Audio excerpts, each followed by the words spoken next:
அதுக்காண்டி தான் வந்திருக்காங்க. ஓ அப்படியா? ஆமாம் மிஸ், கமலி ரொம்ப நல்ல விஷயம் தானே பண்ணியிருக்கா. ஆமாம், நான் கொடுத்த ஹோம்ஒர்க்கை படிச்சுட்டு வந்துருங்க. சரிங்க மிஸ்.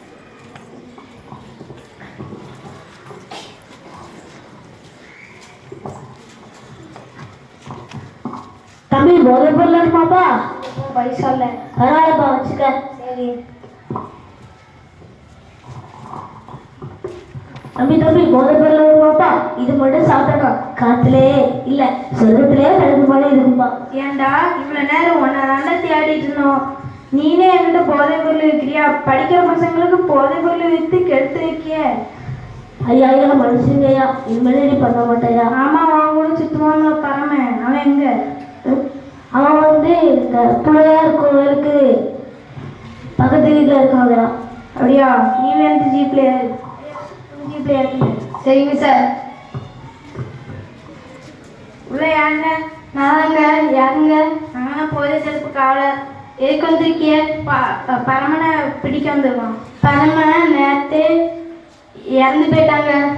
எப்படி? நிறைய போதை பொருள் சாப்பிட்டு இறந்து போயிட்டாங்க. என்னங்க பிள்ளைய பெற்று வச்சிருக்கீங்க? இப்படி போதை பொருளுக்கு அடிமையாயிருக்கு. நான் என்னங்க பண்ணுறது? போதை பொருள் சாப்பிடாத கேட்டால் அவன் எங்கே கேட்காங்க.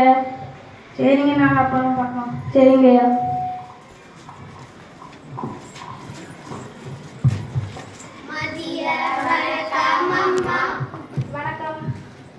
வணக்கம். இன்னைக்கு ஒரு புது படம் பார்க்குமா? ஐயா செல்வம் தான் தலைப்பு. உள்ள வாங்க. நீங்க யாரு? போதை தடுப்பு காவலர். எதுக்கு வந்திருக்கீங்க? பள்ளியில் போதை விற்கிறதுனால கம்பெனியில் ஒரு பொண்ணு வந்து புகார் கொடுத்ததுனால உடனே ஆக்ஷன் எடுத்து பரமனையும் பாண்டியும் பிடிக்க போனோம். பாண்டியை பிடிச்சிட்டோம், பரமனை பிடிக்க முடியல. ஏன் பரமனை பிடிக்க முடியல? பரம இறந்துட்டான். எப்படி இறந்தான்? போதை பொருளை நிறைய சாப்பிட்டு இறந்துட்டான். அப்படியா? அவன் என்கிட்ட படித்த ஸ்டூடெண்ட் தான், நல்லா படிச்சுட்டு இருந்தான்.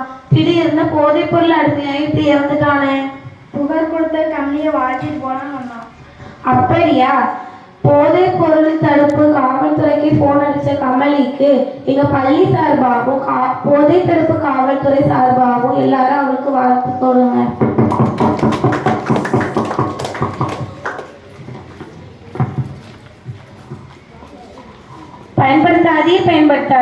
பயன்படுத்தாதே போதை பொருளை பயன்படுத்தாதே. திருக்குறள். பருகுவார் போலினும் பண்பிலார் கேள்மை பெருகளின் குன்றல் இனிது. நல்ல பண்பு இல்லாதவர் அன்பு நன்மை மூழ்கடிப்பதை போல் தோன்றினாலும் அவர்களின் நட்பை வளர்க்காமல் குறைந்து கொள்வதே நல்லதே. நல்ல பண்புகள் இல்லாத பரமன் வீராவிடம் அன்பை பொழிந்து நட்பு பாராட்டினாள்.